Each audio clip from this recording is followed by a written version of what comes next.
It is the early summer of 1826, and the United States is preparing for a massive, nationwide jubilee. In just a few weeks, the country will celebrate exactly 50 years since the adoption of the Declaration of Independence. Invitations were sent to the surviving founders to attend the grand ceremonies in Washington. But out of the original committee that drafted the document, only 2 men are still alive to receive them, and neither is well enough to make the trip. In Quincy, Massachusetts, John Adams is 90 years old. His body is failing, leaving him largely confined to an armchair in his home. 500 miles away at Monticello, Thomas Jefferson is 83. His finances are in total ruin, and his deteriorating health has left him completely bedridden. Outside their windows, towns are planning parades, speeches, and massive fireworks displays. The Republic is thriving, energized by the golden anniversary of its birth. Inside, the men who actually laid the groundwork are quietly fading away. The entire nation is watching, wondering if the last 2 architects of the United States can hold on just long enough to see the Jubilee. Half a century earlier, these 2 were an inseparable team. During the blistering summer of 1776, Jefferson drafted the words, and Adams served as his most forceful advocate in Congress. But the alliance didn't last. As the early government took shape, policy disagreements turned intensely personal. During the election of 1800, their opposing factions traded vicious insults and accusations, turning the former partners into bitter enemies. They didn't speak for over a decade. Then, in 1812, a mutual friend stepped in and quietly brokered a truce. Adams sent a brief, cautious note to Virginia. Jefferson replied. That single exchange initiated a steady, relentless correspondence of over 150 letters. Across hundreds of pages, they debated the true meaning of the revolution they had started. They argued over philosophy, religion, the country's trajectory, and the reality of their own approaching deaths. By the time they reached their twilight years, the political animosity was gone.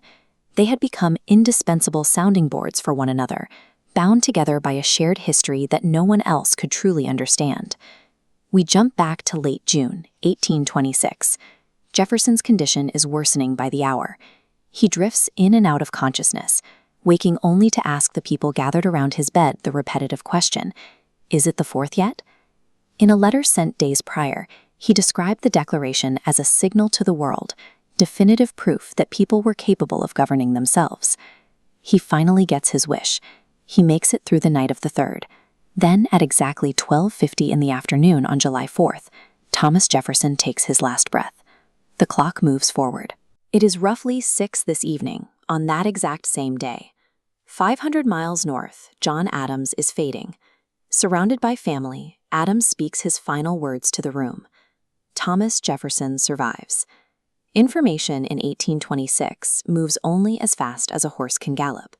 Adams has absolutely no way of knowing Jefferson has already been dead for over 5 hours. His last conscious thought is tied to the very man who shared his greatest triumphs and his deepest rivalries. In his final moments, Adams is unknowingly speaking to a ghost. Over the next few weeks, couriers carried news across the eastern seaboard. When the country realizes that both men died on the exact same day, the public response is absolute awe. This style illustrates the mathematical improbability. Out of 365 days, both men managed to pass away on July 4th. As the timeline shows, their deaths occurred exactly 50 years after the Declaration. To the public, this transformed a coincidence into an impossibility. Ministers immediately took to their pulpits to preach that this was the direct work of divine providence. Delivering Adams's eulogy in Boston, orator Daniel Webster captured the national mood when he declared it a most singular coincidence. But beyond the awe, there was a profound sense of loss. When Adams and Jefferson closed their eyes, the window to 1776 snapped shut. There was no one left alive who had actually sat in that sweltering Philadelphia room and argued over the text. These 2 men spent their entire adult lives consciously trying to build the story of the United States, and by fighting their failing bodies just long enough to see the 50th Jubilee, they authored their own perfect, untouchable legend.